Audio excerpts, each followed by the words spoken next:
Bienvenidos a Tardes Literarias, el programa de literatura en el que intentamos dar voz a todos los autores y autoras, ya sean conocidos o no, pero sabiendo que siempre nos aportan cultura y sabiduría. Un programa para Radio Sapiens, www.radiosapiens.es, todos los domingos a las 7 de la tarde, con Lute Pérez y Vanessa Di Giacomo. Bienvenidos a Tardes Literarias. Esta semana estaremos con el escritor Pablo Guillén. Biografía, o mejor dicho, 4 datos sobre Pablo Guillén Tudela y su relación con el mundo de las palabras. No quiere comenzar de ese modo a su juicio recalcitrante y vanidoso tan de moda por esta orilla. Se refiere a eso de, bueno, yo puedo asegurar que nací con un bolígrafo, un diccionario tipo enciclopedia y una máquina de escribir. Nací de esa guisa y la comadrona me auguró un gran porvenir en esto de la escritura. No se atreve a ser tan pedante, pegajoso y resbaladizo. Al menos hasta el momento, y ya pasa de largo de los 50. Comenzó a escribir, podríamos decir, como puro escape al mundo laboral que empezaba a sentir como una puta losa de mierda y rutina. Pequeños escritos al diario Información de Alicante en la sección Cartas al Director, al mismo tiempo. Devoraba libros como el que se mete en un buffet libre después de ayunar 4 días. Pasó el tiempo, a qué negarlo, y aquello de la información se quedó casi en una anécdota, en un pequeño paso y sin subir a la luna. Se sucedieron meses y años de formación literaria tanto en cursos presenciales en Alicante, como online y como muestra, curso de relato en Portal del Escritor, novela en Doméstica y Teo Palacios y casi un sinfín de pequeños talleres literarios en los que siempre se aprende algo. De todo eso y miles de horas de lectura y peleando con uno de esos síndromes que se le pegan a un escritor, como una ventosa, un paquete de chicles de 1000 unidades, o un día de playa que acaba con los pies pintados de alquitrán. Uno de esos síndromes es el folio en blanco, el del impostor, el de escribir en pelotas o mantenerse completamente ebrio mientras dura el proceso de escritura. Este último solo es recomendable si no conduces. De esa maleta un buen día empezaron a salir sus propios libros. Sombras de luz y niebla. Reflejos frente al espejo. Lanzarse al vacío y otros relatos. Hojas otoñales. Relatos y ratos de la vida y a golpe de tecla, que salió al tempero de la calle hace pocas fechas. Además, ha participado en al menos 10 antologías a fecha de hoy, de las que se atrevería a destacar, Al Historias, Parpadeos y Peccata. Todas con la colaboración de escritores de la Asociación Al Historias y otros grupos literarios. En fin, el culpable de que empezara esta aventura no fue otro que el inimitable Charles Bukowski, al que le siguieron Fante, Carver, Ford o Palahniuk, por citar solo algunos exponentes del realismo sucio. Ha tenido la oportunidad de vender sus libros en esas 3 grandes superficies, Casa del Libro, El Corte Inglés, FNAC. Si bien es cierto que por razones en las que no me voy a detener ahora, no sigue ya ese esquema. Sus motivos para escribir, según él mismo son: escribo para enraizarme. Escribo para volar. Escribo porque ahí soy. Escribo como hoja que cae. Escribo como un río que sigue. Escribo como la vida que insiste. Escribo cuando el mundo grita. Escribo cuando el silencio pesa. Escribo cuando quiero seguir estando. Ha tenido la suerte de participar en distintas ferias del libro. Feria de Madrid, Valencia, Murcia y Alicante, por mencionar algunas de las más significativas del panorama nacional. Deja sin mencionar todas las que se celebran en la provincia de Alicante, que son muchas, y el tiempo no se estira para nadie. Y sin nada más que añadir, este es Pablo Guillén Tudela. Relato publicado en el periódico La Hoja del lunes de Alicante. Noche de callejones. En ese miope callejón con faldones sucios, se veía con mucha claridad la negrura de la noche que rebotaba contra la pared, como en un partido de frontón o squash. La noche y su inseparable silencio se metía tan ajustado que han pasado muchos años allí y todavía no han encontrado la salida. Algo así pensé esta mañana antes de ponerme a escribir. Y se van pegando a la piel de un modo u otros callejones durante toda la vida. Al menos esa es mi visión de lo ocurrido en este vagón del viaje que tan pronto chirría en una recta, como de pronto coge velocidad y empuje en algunas curvas. Y entre tanto callejón yo llegué a vivir durante años en medio de uno. Cuando doblabas la esquina y encarabas la calle cerrada con un muro, era como entrar en un túnel sin salida. Todas esas sombras eran islas desiertas sin posible retorno y no parabas de preguntarte, ¿y ahora qué hacemos? Y tan solo podías hacer trenes de papel y dibujar las vías con lápiz carbón, y bajar al underground para encontrar la salida. Ahora son casi las 3 de la mañana y no puedo dormir. Esta tarde me he desportillado en el sofá, y después una taza de café ha resuelto este veredicto de insomnio, que una vez más me atrapa, hasta que destape la noche con el paisaje del amanecer. Y será mejor no hacer demasiados planes de futuro para que no nos corte el aliento, el péndulo afilado de las cosas imprevistas, y que no controlas, que en realidad son casi todas. Toda la montaña de nieve blanca se desmenuza en un breve instante, y sale al mar del azar donde hay días con oleaje y noches con callejones. Pablo Guillén Tudela, Diario Información de Alicante. Estás escuchando Tardes Literarias, un programa creado y dirigido por Lute Pérez.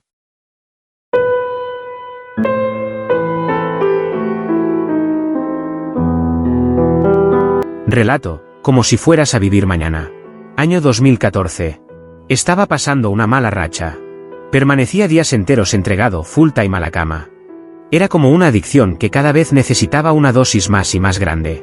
Todo lo que hacía, con tremendo esfuerzo, era ir de la cama al sofá y, cuando ya no podía más, cagaba o meaba en un váter especial que me instalaron unos fontaneros sin escrúpulos y a regañadientes, en una esquina poco transitada del salón comedor.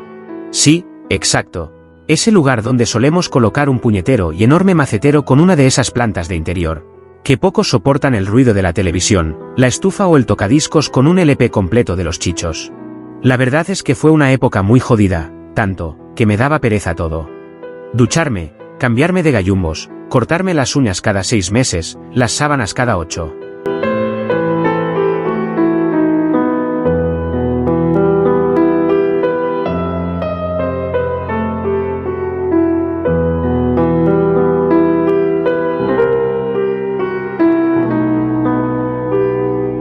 Eso me llevó de calle hasta que cogí una baja por depresión que alargué todo lo que pude, como una de esas gomas elásticas, como un arco sin flecha, como un barril de cerveza, o uno de esos lugares de pirotecnia que acaban por los aires.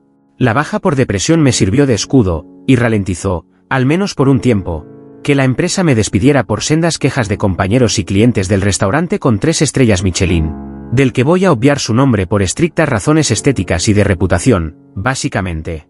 Bones, mi perro, se lo tuve que dar a Pacheco, el herrero del pueblo.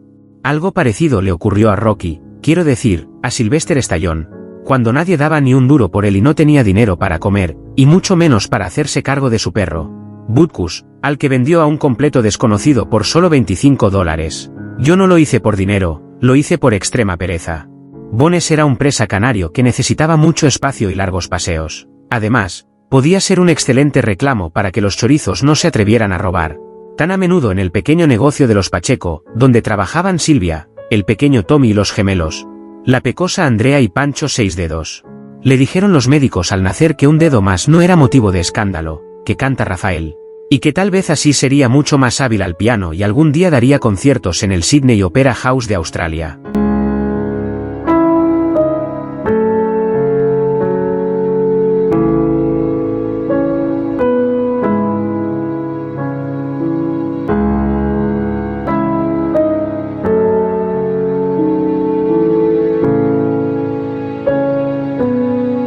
Con el tiempo, quería decir con su paso, algunos vecinos me tomaron un poco de manía.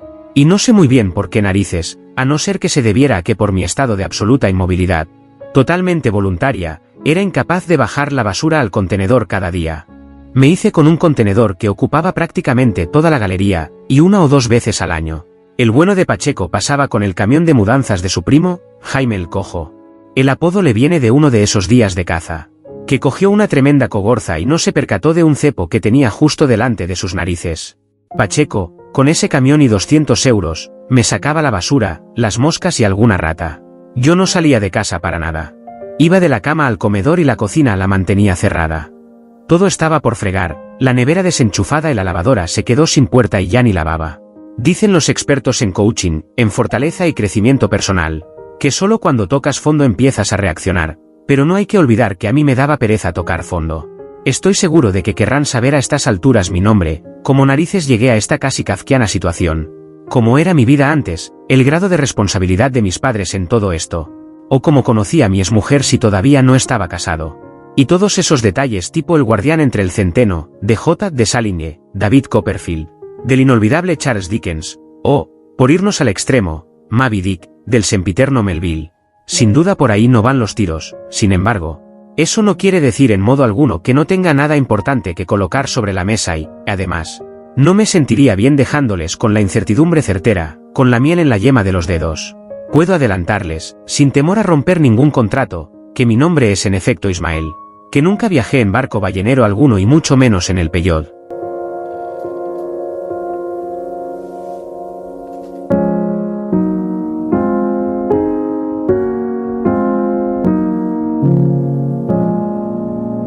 Año 2022.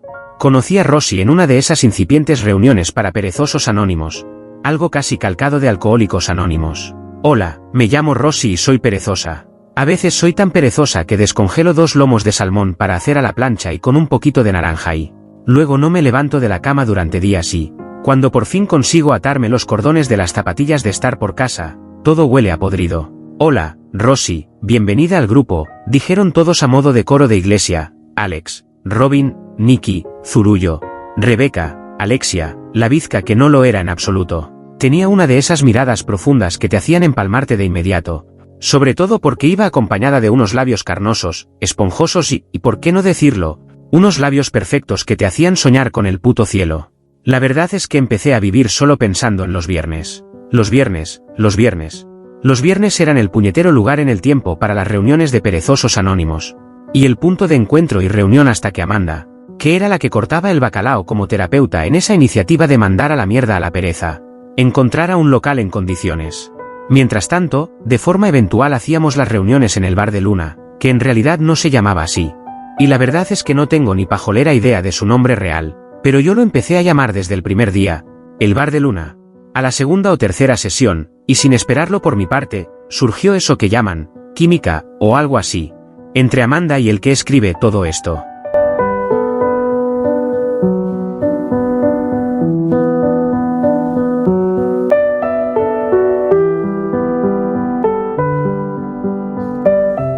Le propuse un viaje a Madrid y una noche de concierto.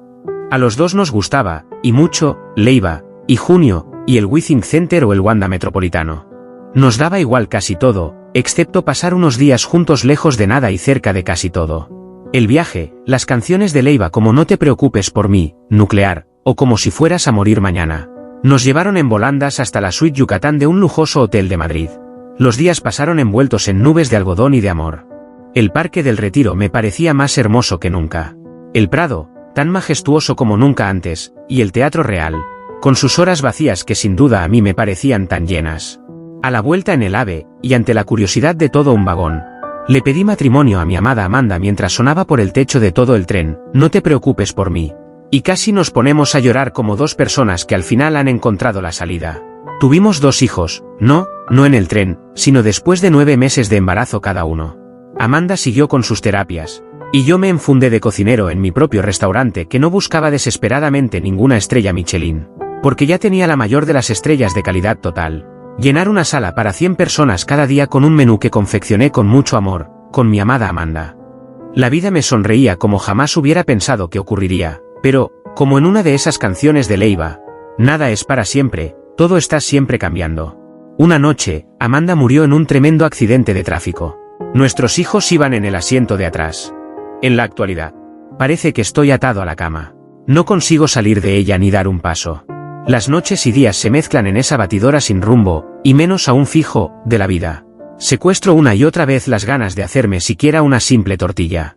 Las pieles de 1000 verduras alfombran la alfombra del pasillo, y las cáscaras de huevo y el caldo de la remolacha envasada, y el salmón casi descongelado que huele tanto, al jodido pasado.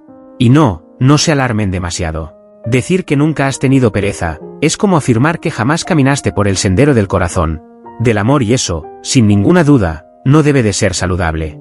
Y me queda aclarar lo de Alexia, apodada, la bizca, aunque en realidad no lo era, bueno. Solo cuando cogía una buena turca y se tomaba 3 copas de más, o más. En fin, esto es sencillamente el fin.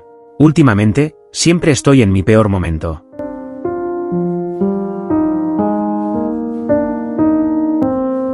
Ahora y como en cada uno de nuestros programas, nuestra compañera Vanessa Di Giacomo efectúa una entrevista al autor, en la cual nos hablará de sus trabajos y de parte de su vida fuera del mundo literario.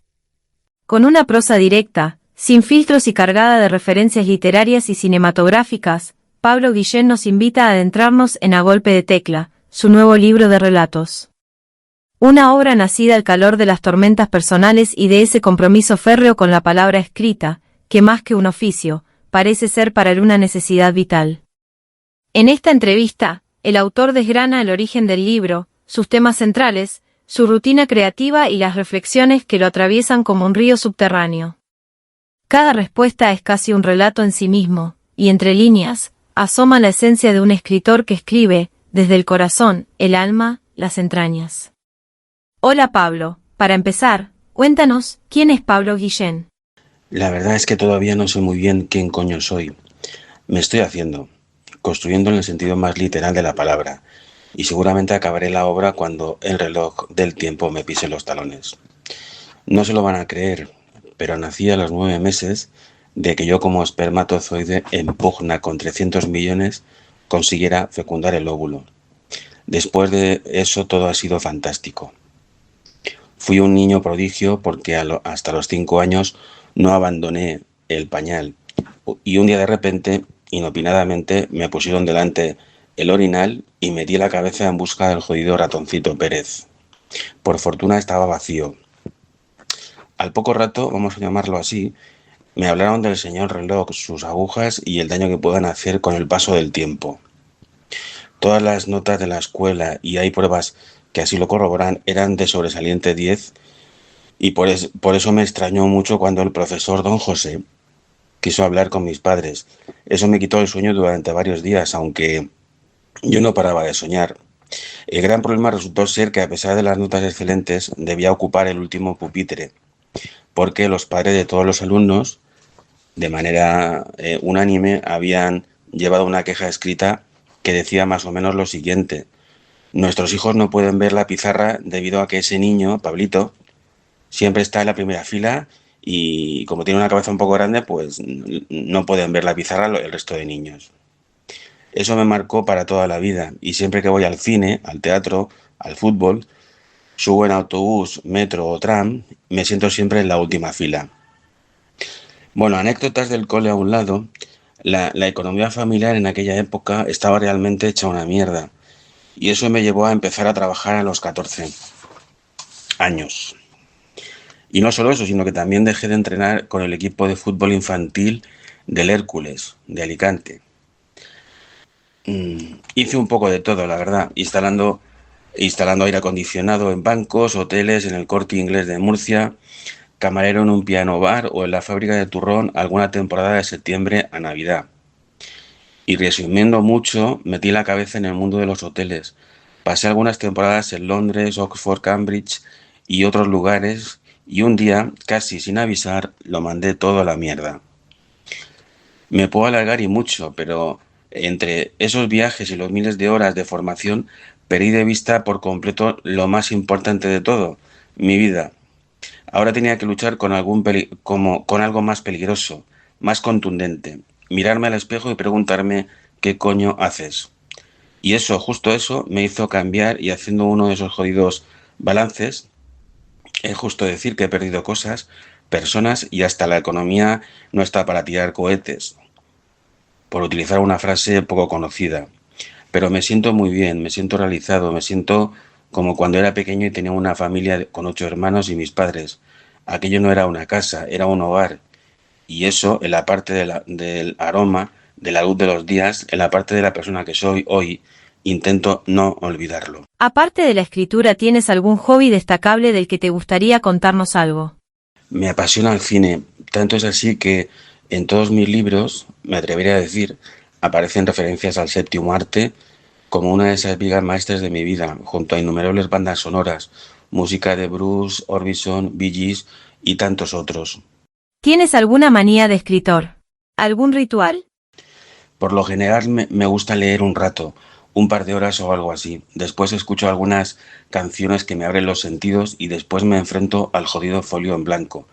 con todas las herramientas de las que dispongo, ilusión, ganas de fracasar si es necesario, un teclado que cuando hay un apagón lo sustituyo por un fantástico bolígrafo y un cuaderno de notas. Decía Cela en una entrevista que las musas son una especie de invento chino o algo así, y que detrás de toda historia solo se encuentran largas horas de trabajo. Es verdad que lo dijo Cela, pero refiriéndose a eso mismo, lo dijo Charles Baudelaire. Seguramente todo esto que acabo de mencionar sobra, porque solo trabajando y no por arte de birribiloque se puede traspasar esa frontera de la realidad y los breves pero intensos momentos oníricos que nos transportan a ese lugar casi indescriptible donde el escritor nada a su antojo por esas aguas bellas y cristalinas del alma humana y también por esas aguas estancadas y podridas de la misma estancia.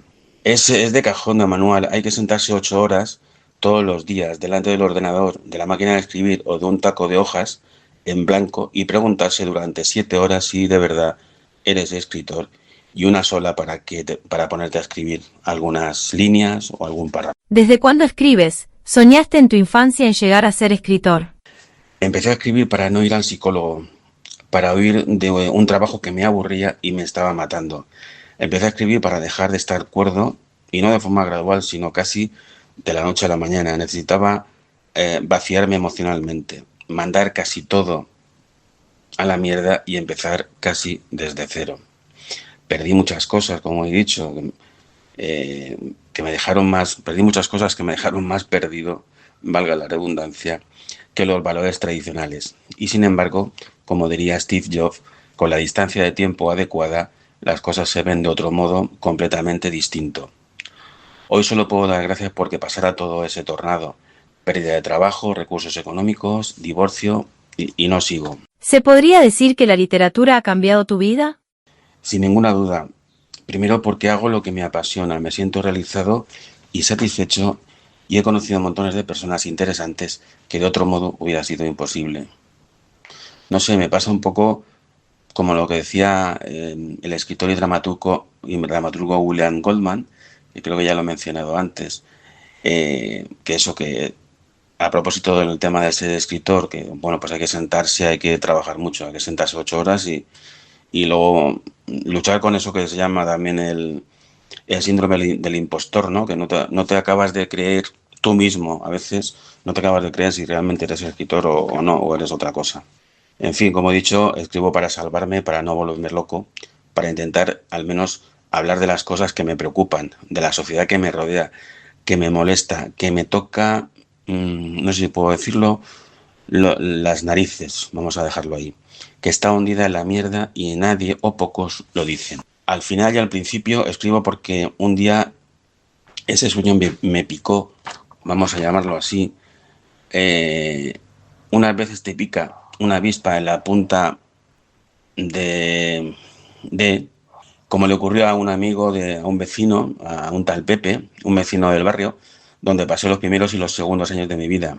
Y otras veces te pica ese sueño, no exactamente en el mismo emplazamiento, sino más bien en un rincón del alma, que diría de forma magistral Alberto Cortés en una de sus canciones.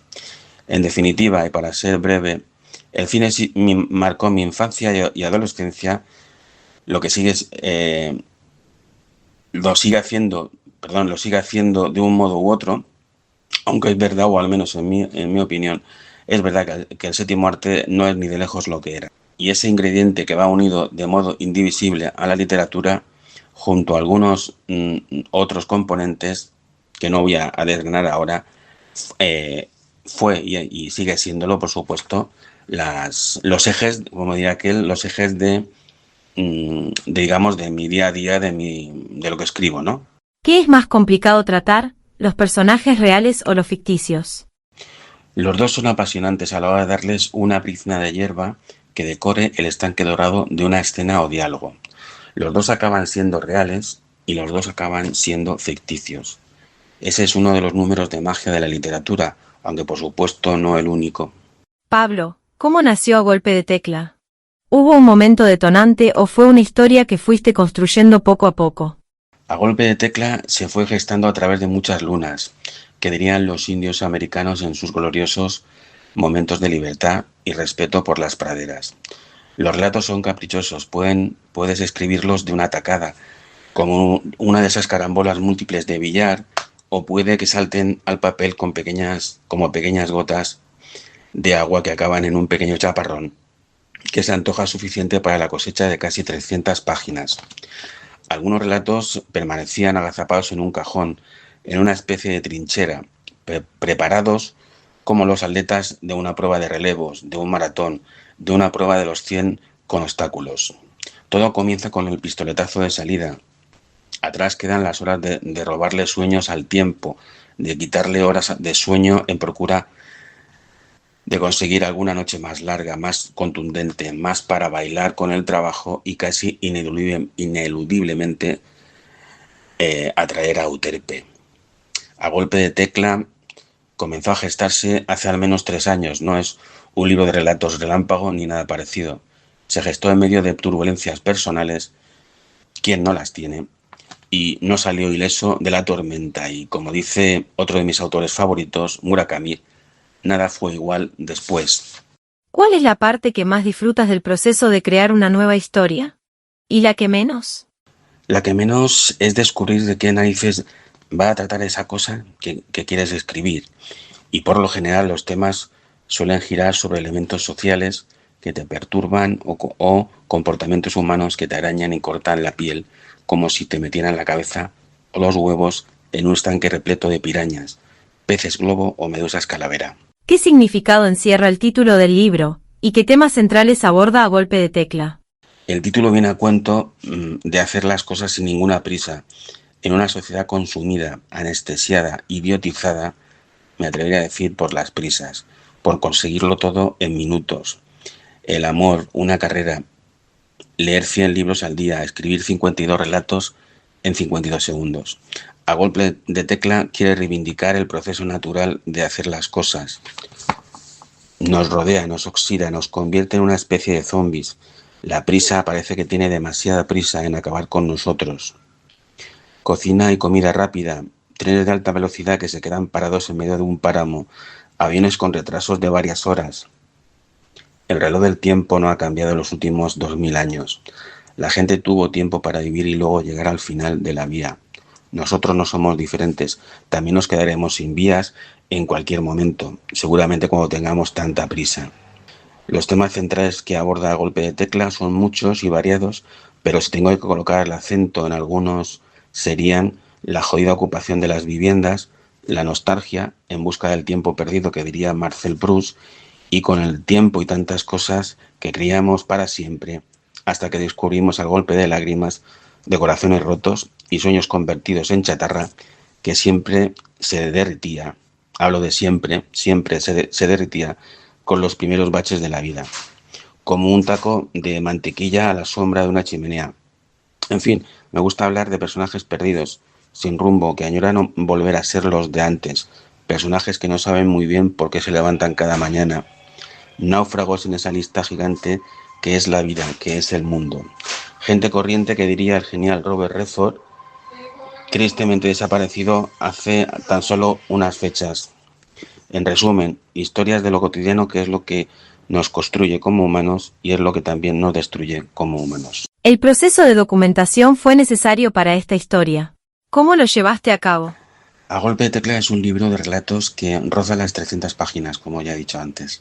Los temas que se tocan a veces son de dominio público y otras veces, diría que en su mayoría, hay que documentarse para que la historia no tenga los pies de barro y se desmorone con las primeras lluvias de otoño. ¿Te inspiraste en personas reales para construir a los protagonistas? Sin duda, para escribir debes ser un gran observador, un tipo que se sienta en una cafetería o restaurante y escucha alguna conversación ajena, un gesto, una prenda de vestir, como llama al camarero y cosas de ese tipo. Tomas nota y lo reservas para más tarde, como cuando cocinamos y sofreímos unos ajos que deben darle sabor al aceite. Luego lo retiramos y cocinamos el resto de ingredientes y al final incorporamos los ajos. Los pequeños detalles anotados acaban dando textura, frescura y credibilidad, lo que no es moco de pavo. a nuestros personajes. Dicen que los escritores siempre escriben el mismo libro, ese tema principal que atraviesa el alma, y 3 o 4 temas que, como una banda de bandoleros, lo acompañan. El paso del tiempo, la soledad, la amistad que se salva y la que perece, sin apenas aceite en la carretera, la nostalgia y su inseparable hermano, el pasado, lo que no hicimos y nos machaca como uno de esos morteros tradicionales para hacer un buen alioli. En definitiva, esos temas de siempre que me atrevería a decir traspasan las vidas de muchos de nosotros, se cuelan entre las costuras del alma, entre esos rincones sombríos, esos callejones que inconscientemente buscamos porque sencillamente le dan ese jodido sentido a la vida que no siempre encontramos. Algunos creen que la vida de los escritores se refleja en sus obras. ¿Qué parte de ti se ha quedado en tus trabajos? Claro, es un secreto a voces. El autor está dentro de la historia que cuenta, como Joe dentro de la bolsa de su madre. Los personajes protagonista y antagonista, y no solo ellos, pueden manifestar rasgos del autor en mayor o menor medida. ¿Te interesa entretener a un público en general o tienes otros objetivos? No me interesa entretener. Para eso me hubiera metido en un circo o en política. Mi objetivo es que la gente deje de parpadear, que abra los ojos de par en par como cuando te operan de cataratas, que reflexione, que se ría o llore a borbotones, que sienta y mande a tomar por culo las prisas, que se plante frente al espejo, no solo para peinarse, para ponerse gel antiarrugas, antifatiga, antipárpados hinchados, que se plante frente al espejo y se pregunte quién coño soy y qué estoy haciendo con mi jodida y vacía vida. Y es verdad, la mayoría de la gente tiene miedo de hacerse algunas preguntas y las prisas son una excusa que vale para todo. Como decía el sargento de la película La chaqueta metálica, las excusas son como el agujero del culo, todo el mundo tiene uno. ¿Cómo consideras que debe ser la relación autor-lector? Sin duda me gustaría que la relación fuera más allá de un cruce de 4 palabras mientras le firmas un libro. Pero la experiencia mía y la de otros compañeros te llevan por el camino ese de, pues eso, de que la relación con el lector, pues en muchas ocasiones, no voy a decir siempre, pero en muchas ocasiones queda solamente en eso, ¿no? En unos segundos prácticamente, o 3 o 4 minutos de una pequeña conversación y ya está. A partir de ahí ya el lector pues se pone con lo suyo, con su vida, como no podía ser de otro modo, y ya está, ya no hay prácticamente más contacto, salvo que el propio lector diga, bueno, pues yo qué sé, me gusta mucho el libro y tengo la posibilidad de contactar con este señor o señorita o señora y de comentarle, hacerle una reseña o de darle mi opinión. Pero ya digo que en muchos casos no ocurre. ¿Qué te gustaría que sintiera el lector al cerrar el libro? Los especialistas en esto de cursos literarios, que por cierto son tan prolíficos como un paquete de garbanzos a remojo, que se multiplican como aquellos encantadores peluches de la película Gremlins, y que apenas alguno de ellos, como Gizmo, no se convierte en horribles monstruos en determinadas circunstancias. Esos especialistas mantienen que cuando te pones a escribir debes hacerlo poniendo el foco en tus lectores. Pues la verdad, yo para variar no opino así. Yo no es que me vuelva loco, nadar contra corriente, pero yo escribo para todos los lectores. Y una vez aclarado este punto, a mi juicio muy significativo, quiero que el lector sufra una transformación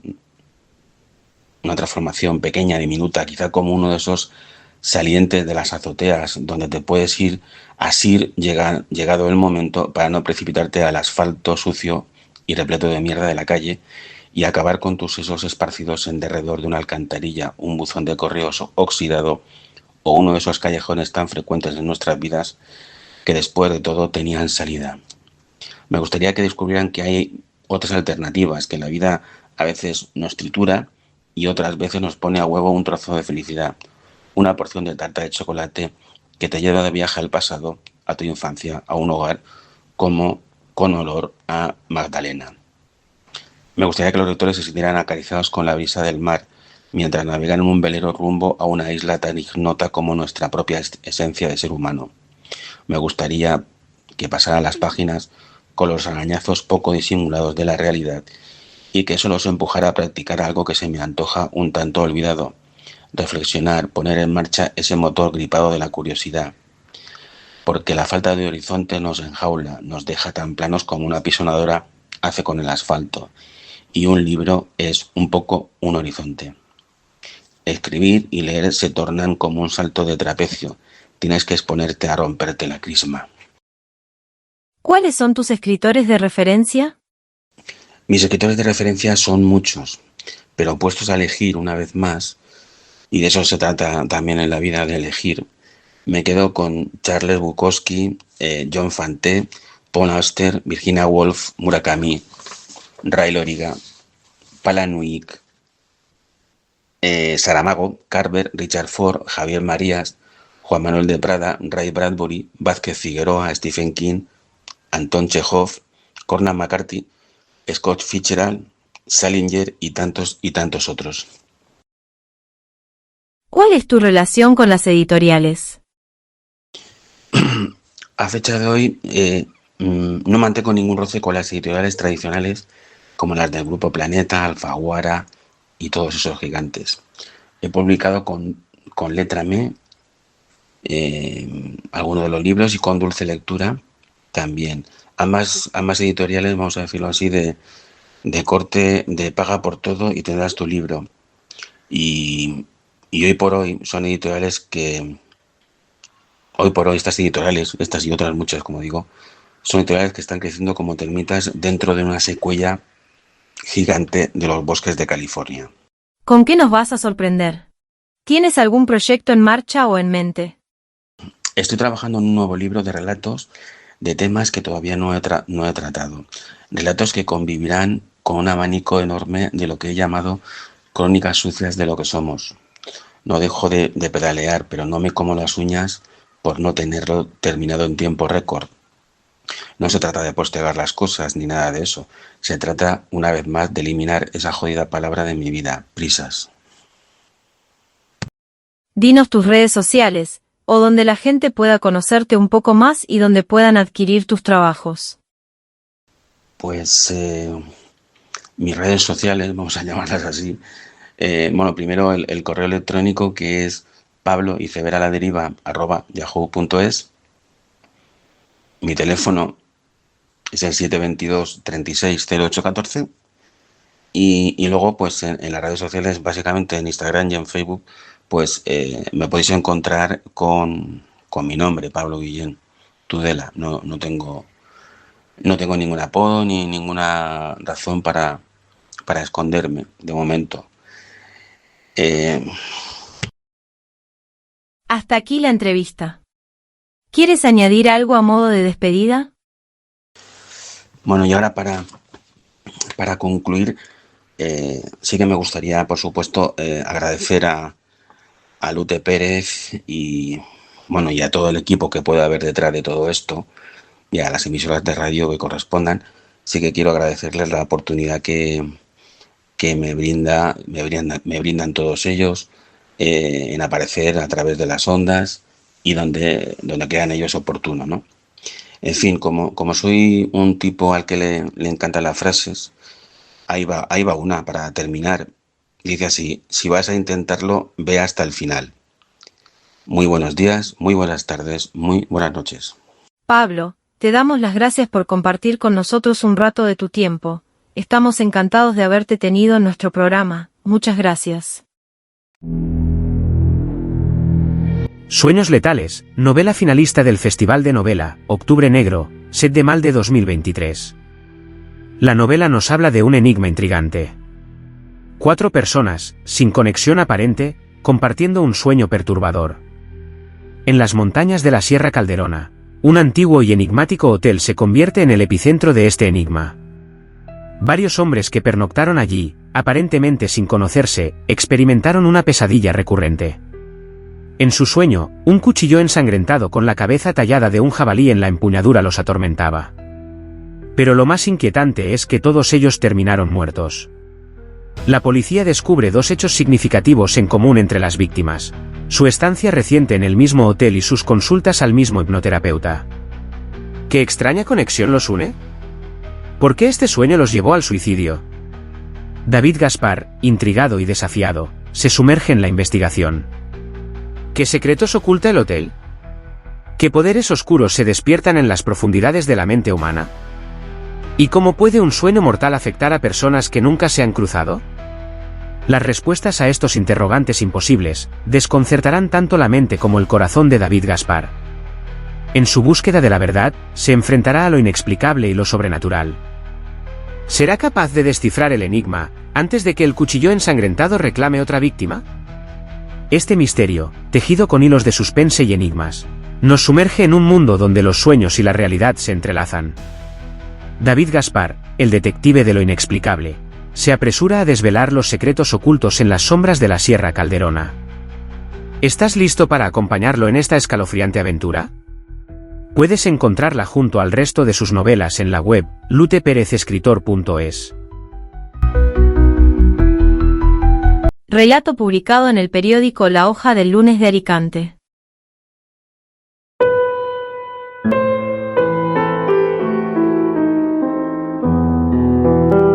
Relato, como si fueras a vivir mañana. Año 2014. Estaba pasando una mala racha. Permanecía días enteros entregado full time a la cama. Era como una adicción que cada vez necesitaba una dosis más y más grande.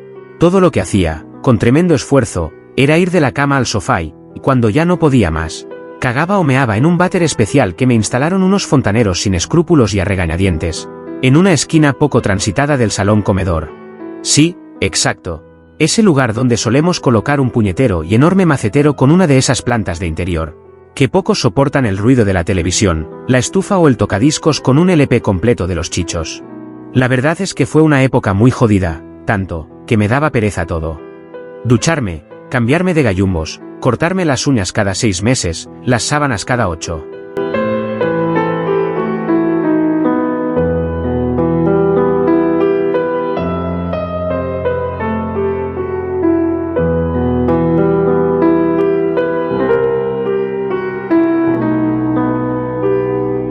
Eso me llevó de calle hasta que cogí una baja por depresión que alargué todo lo que pude, como una de esas gomas elásticas, como un arco sin flecha, como un barril de cerveza, o uno de esos lugares de pirotecnia que acaban por los aires. La baja por depresión me sirvió de escudo, y ralentizó, al menos por un tiempo, que la empresa me despidiera por sendas quejas de compañeros y clientes del restaurante con 3 estrellas Michelin, del que voy a obviar su nombre por estrictas razones estéticas y de reputación, básicamente. Bones, mi perro, se lo tuve que dar a Pacheco, el herrero del pueblo. Algo parecido le ocurrió a Rocky, quiero decir, a Sylvester Stallone, cuando nadie daba ni un duro por él y no tenía dinero para comer, y mucho menos para hacerse cargo de su perro, Butkus, al que vendió a un completo desconocido por solo $25. Yo no lo hice por dinero, lo hice por extrema pereza. Bones era un presa canario que necesitaba mucho espacio y largos paseos. Además, podía ser un excelente reclamo para que los chorizos no se atrevieran a robar tan a menudo en el pequeño negocio de los Pacheco, donde trabajaban Silvia, el pequeño Tommy y los gemelos, la pecosa Andrea y Pancho 6 dedos. Le dijeron los médicos al nacer que un dedo más no era motivo de escándalo, que canta Rafael, y que tal vez así sería mucho más hábil al piano y algún día daría conciertos en el Sydney Opera House de Australia.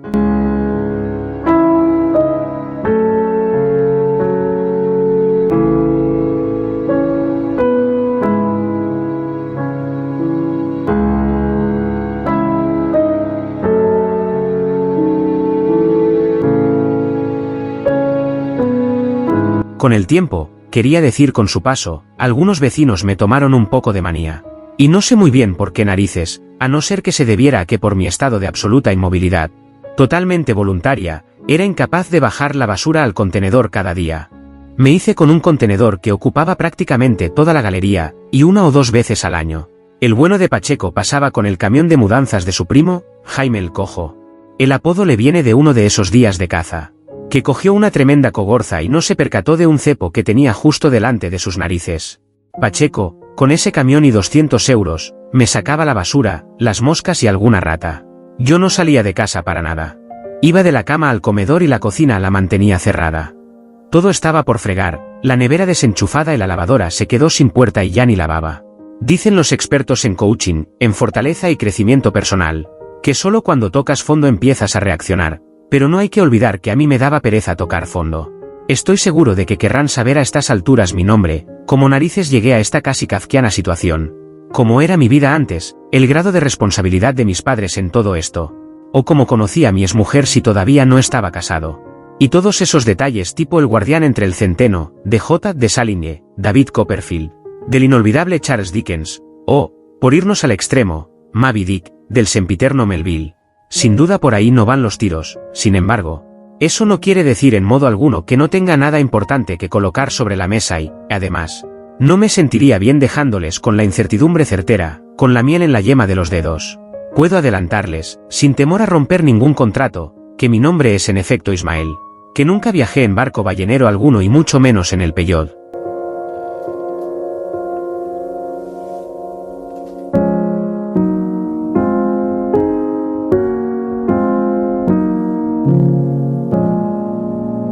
Año 2022.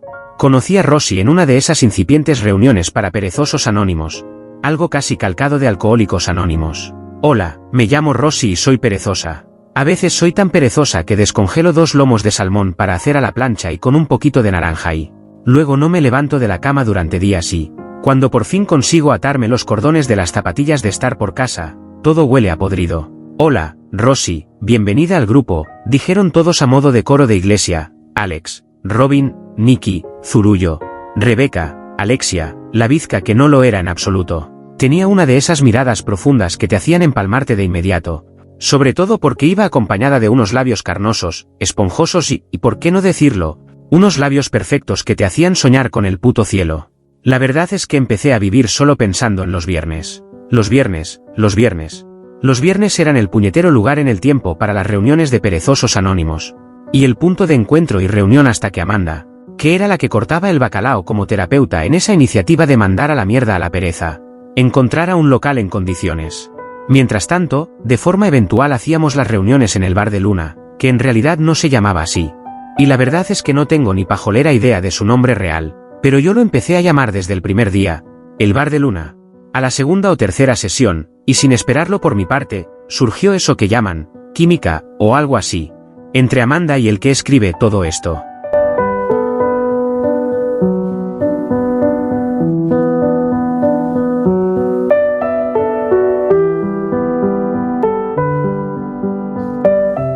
Le propuse un viaje a Madrid y una noche de concierto. A los dos nos gustaba, y mucho, Leiva, y Junio, y el Withing Center o el Wanda Metropolitano. Nos daba igual casi todo, excepto pasar unos días juntos lejos de nada y cerca de casi todo. El viaje, las canciones de Leiva como No te preocupes por mí, Nuclear, o Como si fueras a morir mañana. Nos llevaron en volandas hasta la suite Yucatán de un lujoso hotel de Madrid. Los días pasaron envueltos en nubes de algodón y de amor. El Parque del Retiro me parecía más hermoso que nunca. El Prado, tan majestuoso como nunca antes, y el Teatro Real, con sus horas vacías que sin duda a mí me parecían tan llenas. A la vuelta en el AVE, y ante la curiosidad de todo un vagón, le pedí matrimonio a mi amada Amanda mientras sonaba por el techo de todo el tren, No te preocupes por mí. Y casi nos ponemos a llorar como dos personas que al final han encontrado la salida. Tuvimos 2 hijos, no en el tren, sino después de 9 meses de embarazo cada uno. Amanda siguió con sus terapias, y yo me enfundé de cocinero en mi propio restaurante que no buscaba desesperadamente ninguna estrella Michelin, porque ya tenía la mayor de las estrellas de calidad total. Llenar una sala para 100 personas cada día con un menú que confeccioné con mucho amor, con mi amada Amanda. La vida me sonreía como jamás hubiera pensado que ocurriría, pero, como en una de esas canciones de Leiva, nada es para siempre, todo está siempre cambiando. Una noche, Amanda murió en un tremendo accidente de tráfico. Nuestros hijos iban en el asiento de atrás. En la actualidad, parece que estoy atado a la cama. No consigo salir de ella ni dar un paso. Las noches y días se mezclan en esa batidora sin rumbo, y menos aún fijo, de la vida. Secuestro una y otra vez las ganas de hacerme siquiera una simple tortilla. Las pieles de 1000 verduras alfombran la alfombra del pasillo, y las cáscaras de huevo y el caldo de la remolacha envasada, y el salmón casi descongelado que huele tanto, al jodido pasado. Y no se alarmen demasiado. Decir que nunca has tenido pereza, es como afirmar que jamás caminaste por el sendero del corazón, del amor y eso, sin ninguna duda, no debe de ser saludable. Y me queda aclarar lo de Alexia, apodada la Bizca, aunque en realidad no lo era, bueno. Solo cuando cogía una buena turca y se tomaba 3 copas de más, o más. En fin, esto es sencillamente el fin. Últimamente, siempre estoy en mi peor momento.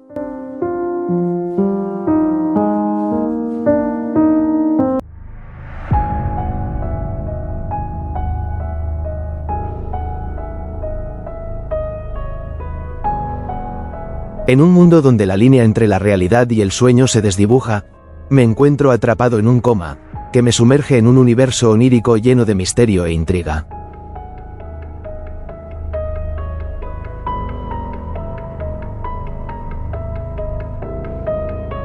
Durante 4 meses, mis sueños se convierten en un laberinto de emociones y enigmas, donde cada rincón revela secretos ocultos y personajes enigmáticos que parecen conocer mi historia mejor que yo mismo.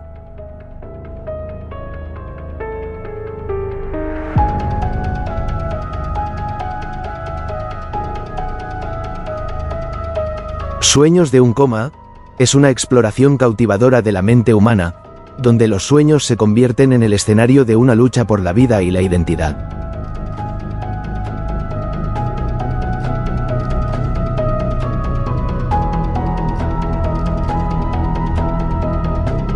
¿Lograré despertar antes de que sea demasiado tarde? A medida que navego por este paisaje surrealista, me enfrento a mis miedos más profundos y a recuerdos olvidados, mientras intento desentrañar la verdad detrás de mi estado.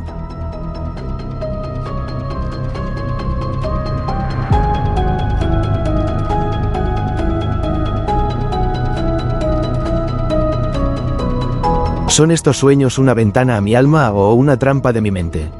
Con cada revelación, me acerco más a la clave que podría liberarme de mi letargo, pero también a un oscuro secreto que podría cambiar mi vida para siempre. Sueños de un coma, una novela de Lute Pérez, que puedes adquirir en la web luteperezescritor.es. Relato publicado en el periódico La Hoja del Lunes de Alicante. El detective. La jornada del cartero está a punto de concluir, pero todavía le queda entregar un paquete en el número 32 de la colmena. Nadie contesta al timbre y Charlie, el cartero, le deja un aviso en el buzón al señor Richard Polmes. Polmes utiliza la casa, o al menos una parte, como despacho. En el buzón y en la puerta, junto al timbre, una placa indica, Polmes, detective privado, ático A, B y C. Polmes se encuentra de viaje. Su 45 cumpleaños es motivo más que suficiente para visitar a sus padres en la ciudad de Cambridge, Massachusetts, donde nació y acabó por graduarse en Derecho en la prestigiosa Universidad de Harvard. Todo era miel sobre hojuelas en aquella temprana edad de los 20. Salía con Rebecca, una chica muy atractiva e inteligente. Una noche, después de ir al cine a ver Qué bello es vivir, no pudieron arrancar el viejo Ford Mustang y decidieron caminar los 3 kilómetros que los separaban de la casa de Rebecca. De repente, como una aparición, un coche pasó a toda velocidad y atropelló brutalmente a Rebecca. Polmes estuvo algún tiempo perdido y una mañana se alistó en el ejército de los Estados Unidos. El destino era Somalia. Desembarcaron en la capital, Mogadiscio, y participó en la operación Continuación de la Esperanza que intentaba atrapar a Mohamed Farah Aidid, líder armado que pretendía tomar el país. Polmes tuvo tiempo suficiente para aprender defensa personal y adquirir grandes conocimientos sobre las armas. Regresó a Cambridge solo para despedirse de sus padres antes de volar a Londres, donde un amigo de la facultad había montado un despacho y una mesa con su nombre. Pronto descubrió que necesitaba nuevos retos, y como un relámpago, se especializó en criminología. Algunos de los casos más populares de la época pasaron, más que por sus manos, que también, por su mente a prueba de jeroglíficos egipcios. Polmes empezó así una carrera colmada de extraños casos sin resolver hasta que llegaban a sus manos.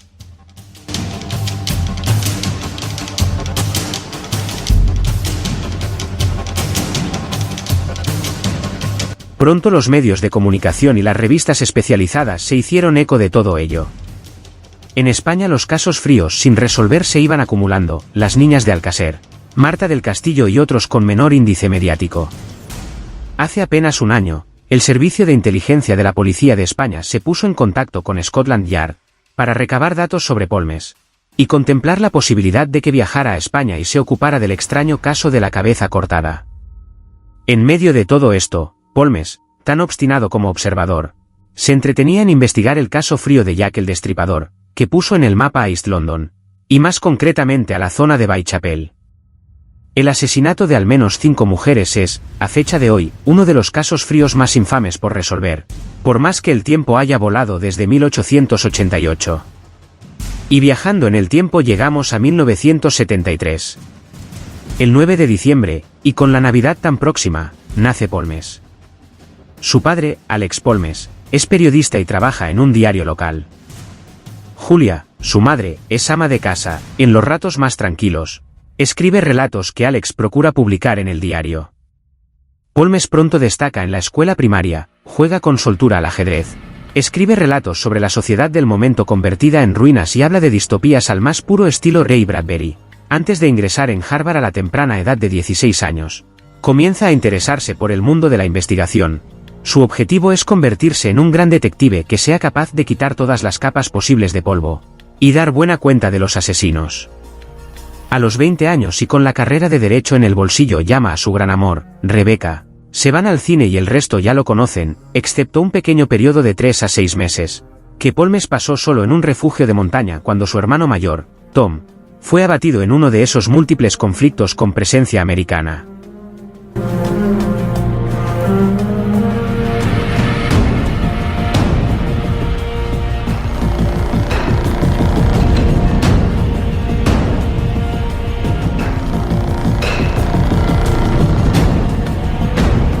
Tiempo tuvo Polmes para conocerse a sí mismo, y reflexionar sobre lo que haría para que su hermano estuviera orgulloso de él.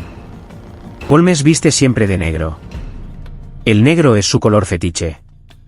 Juega a la lotería siempre por Navidad y devora el cine policíaco, Set de Mal, En el calor de la noche, Bullito sérpico, y engulle por los ojos todo tipo de novelas del género, El halcón maltés, El sueño eterno o Los crímenes de la calle Morgue. Pelo rubio y barba siempre de 7 días. Una pequeña cicatriz en el pómulo izquierdo a consecuencia de una pelea callejera a los 14 años. La estatura no es un problema para coger alimentos del supermercado de las últimas lejas. Carnet de conducir todo tipo de vehículos, y algunas nociones de aeronáutica. Tiene pánico a los perros de presa, porque presenció de pequeño como un pitbull le arrancaba prácticamente el brazo a un compañero de clase. Polmes es unas veces tímido y otras extrovertido, le gustan la cerveza y el tinto, pero no acostumbra a tomar licores de ningún tipo, practica la natación en una piscina climatizada 2 tardes a la semana y acude una vez al mes al psiquiatra. A menudo visita 61, un local de boxeo y golpea el saco en tandas de 15 minutos durante 2 horas. Tiene una casa, ático de 300 metros, la nevera siempre vacía, la despensa siempre vacía y la bodega llena de olorosos caldos reservas en su mayoría de más de 20 años. Hasta aquí el programa de hoy, volveremos la próxima semana con otro autor o autora, que nos contará todo sobre su trabajo. La caza al por mayor. Vivimos en un mundo donde proteger animales es símbolo de civilización. Hay leyes que prohíben cazar osos pardos, arrancar huevos de tortuga o alterar el nido de una cigüeña. Y es bueno que así sea. La sensibilidad hacia los seres no humanos ha crecido, y con ella la conciencia de que toda vida merece respeto. Pero hay una contradicción escandalosa que pocos se atreven a mirar de frente. Mientras se protege con firmeza la vida animal, se destruye sistemáticamente la vida humana. Se matan personas al por mayor en nombre de la patria, del orden, del petróleo, del dios que toque o del negocio que lo permita. Se bombardean ciudades, se arrasan barrios, se mutilan infancias. No hay temporadas de veda para los seres humanos. No hay multas por asesinar con drones. No hay penas por convertir hogares en escombros. Solo hay titulares, excusas geopolíticas y cifras que suben en silencio, como si fueran parte del clima. La caza humana se ejecuta con precisión quirúrgica y frialdad contable. Y lo más perverso, es rentable. Se fabrican armas, se venden armas, se prueban armas. Hay ferias internacionales para exponer los últimos modelos de destrucción, como si se tratara de coches de lujo. Y detrás de cada contrato, hay una muerte esperando turno. Es histriónico total. La industria armamentística no sobrevive por necesidad, sino por codicia. Porque hay quien se enriquece cuando todo arde, Y hay quien gobierna mejor cuando la gente teme. y el miedo, lo saben bien, es más eficaz que cualquier misil. Esperpéntico. Mientras tanto, los civiles, La gran mayoría de la humanidad, somos meros consumidores a la fuerza.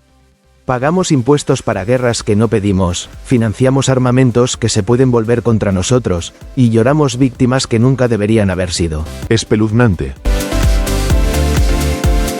Y entonces, la gran paradoja: proteger al lince, al delfín, al gorila. Y permitir, tolerar, justificar la muerte de personas inocentes con discursos huecos.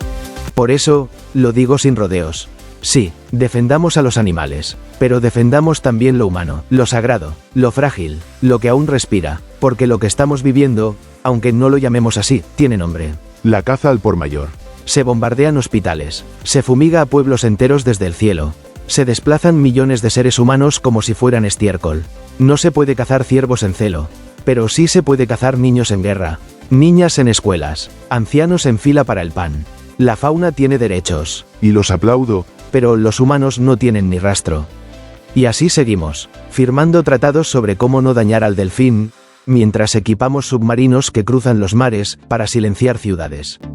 Se llama progreso, Se llama geopolítica. se llama daños colaterales, Pero todos sabemos su verdadero nombre. Caza al por mayor. sin cupo, sin ética, sin alma. La caza al por mayor. Etiquetas. Opinión, criterio, reflexión. Cabe destacar que la libertad de opinión de una persona no debe nunca impedir o limitar la libertad de opinión de otra persona o personas. Todo debe ser posible en un mundo diverso con criterios propios y sin imposiciones. Radiosapiens.es. Opinión, opinión, opinión. Nos seguimos leyendo, escuchando y compartiendo. Sencillez y orden.es. Les sugerimos entren a las siguientes plataformas tecnocientíficas activas de ámbito internacional: Radiosapiens.es y revistanube.com. Actualidad y máximo rigor científico, cultural y divulgativo.